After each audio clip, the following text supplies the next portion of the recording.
Hello friends, आज पढ़ेंगे हम क्लास 12 टॉपिक है हमारा आव्यूह, जिसमें हमने बहुत सारी डिफिनीशन पढ़ी हैं। सममित आव्यूह पढ़ा है।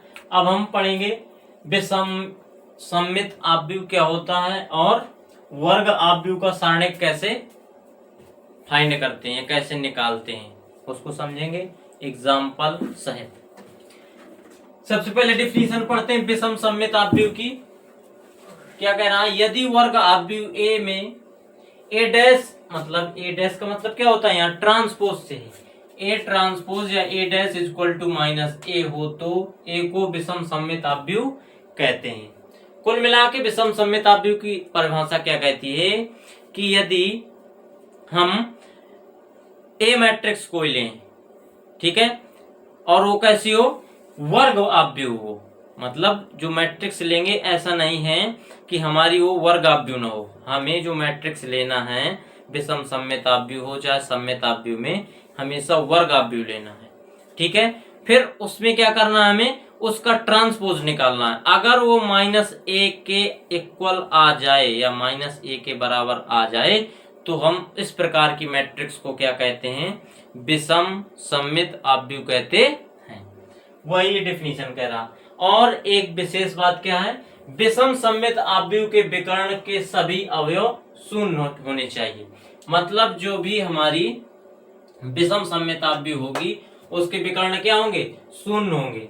ये क्लियर बात है, ठीक है। तो इसके भी देखो, इसके भी देखो, तो इसके तो जीरो है ही, ये सभी क्या है? जीरो मैट्रिक्स है। तो ये वाली भी मैट्रिक्स हमारी कौन सी होगी? विषम सममित आव्यूह। कैसे? ये मैट्रिक्स जो दी गई है, माना कि हमारी कोई मैट्रिक्स ये ए है, ठीक है। रैंडम मैट्रिक्स हमने ली है, आप भी ले सकते हैं कुछ भी। यहाँ से 0 3 1 -3 0 5 -1 -5 और 0। क्लियर? अब इसका जब ट्रांसपोज निकालेंगे तो क्या हो जाएगा? ए ट्रांसपोज या ए डैश इज इक्वल टू जो पंक्ति में दिया गया है उसको स्तंभ में लिख दें तो क्या होगा? 0 3 1 फिर -3 0 5 और -1 -5 और 0। ये हो गया। अब हमें क्या चाहिए? हमें चाहिए माइनस ए। तो अगर हमने माइनस से कॉमन ले लिया तो यहाँ कितना हो जाएगा? 0 3 1 3 0 5 और 1 5 0। जब माइनस का कॉमन लिया तो ये हमारे क्या के हो जाएंगे? नेगेटिव के, ताकि इसमें मल्टीप्लाई करें माइनस का तो ये लाइन प्राप्त हो। क्लियर? तो हमारा ये जो है क्या ए के इक्वल है? बिल्कुल। तो इसको क्या लिख सकते हैं? माइनस ए। अर्थात ए का ट्रांसपोज निकाला वो किसके इक्वल आ गया? माइनस ए के इक्वल आ गया। तो हमारी जो दी गई मैट्रिक्स थी 3x3 की, वो कौन सी मैट्रिक्स हुई? विषम सममित आव्यूह। इसी प्रकार से आप इसको करके देखेंगे, इसी प्रकार से इसको, ठीक है। फिर अगला कह रहा है, क्या कह रहा है? वर्ग आव्यूह का सारणिक। वर्ग आव्यूह का सारणिक का मतलब यहाँ ये है कि यदि मैं कोई भी हमारी वर्ग आव्यूह है तो उसी का सारणिक निकाला जा सकता है, और यदि वर्ग आव्यूह नहीं है तो उसका सारणिक निकालना संभव नहीं है। क्या कह रहा? डिफिनीशन पढ़ते हैं। कह रहा वर्ग आव्यूह A equal to A I J N cross N. मतलब क्या कह रहा? वर्ग आव्यूह है। n क्रॉस n मतलब होता है सेम जो नंबर होगा। यदि n की वैल्यू 1 लेंगे तो इस n की वैल्यू 1 होगी। यदि n बराबर 2 तो 2 क्रॉस 2 हो गया, n बराबर 3 तो 3 क्रॉस 3 की मैट्रिक्स हो गई। और 3 क्रॉस 3 2 क्रॉस 2 1 क्रॉस 1 हमारी कौन सी आव्यूह होती है? वर्ग आव्यूह होती है। का सारणिक वह सारणिक है जिसके प्रत्येक तत्व, क्या कह रहा है? जिसके प्रत्येक तत्व दिए गए आव्यूह के संगत तत्व हैं। मतलब जो आव्यूह हमें दिया जाता है सारणिक के संगत होते हैं। मतलब ये वाला पहला वाला पहले के बराबर, दूसरा वाला दूसरे के बराबर, तीसरा वाला तीसरे के बराबर। संगत तत्व क्या होंगे? बराबर होंगे। जिसको डिटरमिनेंट ए या मॉड ए टाइप से इस प्रकार से लिखते हैं डिटरमिनेंट को, या इस प्रकार से द्वारा प्रकट करते हैं। कैसे? हमने कोई 3x3 की मैट्रिक्स ली इन जनरल। क्लियर? तो उसका डिटरमिनेंट क्या होगा? डिटरमिनेंट को इस प्रकार से डिनोट करते हैं, फिर इसका डिटरमिनेंट इस प्रकार से लिखेंगे। क्लियर। अब इसका एक मुख्य बिंदु है हमारा, कह रहा है सारणिक में पंक्तियों की संख्या स्तंभों की संख्या के बराबर होती है। जो सारणिक होता है हमारा उसमें पंक्तियों की संख्या जो होती है स्तंभों की संख्या के बराबर होती है। इस कारण से हम वर्ग जो आव्यूह होता है सिर्फ उसी का सारणिक निकाल सकते हैं। बाकी जैसे वर्ग आव्यूह नहीं है, क्षैतिज आव्यूह है, ऊर्ध्वाधर आव्यूह है, तो इस प्रकार के आव्यूह का हम सारणिक नहीं निकाल सकते। क्लियर। वही डिफिनीशन कह रहा है कि केवल वर्ग आव्यूह का ही सारणिक हो सकता है। सो फ्रेंड्स, हमने 2 डिफिनीशन पढ़ी। इसके बाद अगली डिफिनीशन डिस्कस करते हैं। व्युत्क्रमणीय आव्यूह क्या होती है, डिफिनीशन पढ़ते हैं, फिर इसका एग्जांपल समझेंगे। कह रहा है यदि किसी वर्ग आव्यूह के सारणिक का मान 0 हो, किसका मान 0 हो, सारणिक का मान 0 हो, उसे अव्युत्क्रमणीय आव्यूह कहते हैं। मतलब कौन सी आव्यूह इंग्लिश में बोले तो सिंगुलर मैट्रिक्स। क्या होता है एग्जांपल समझते हैं। हमें ऐसा रैंडम कोई एग्जांपल लेना है। पहले हमने 2 क्रॉस 2 का लिया, 1 3 और यहां से 3 और कितना ले लें हम, यहां से इधर ले लें हम 1।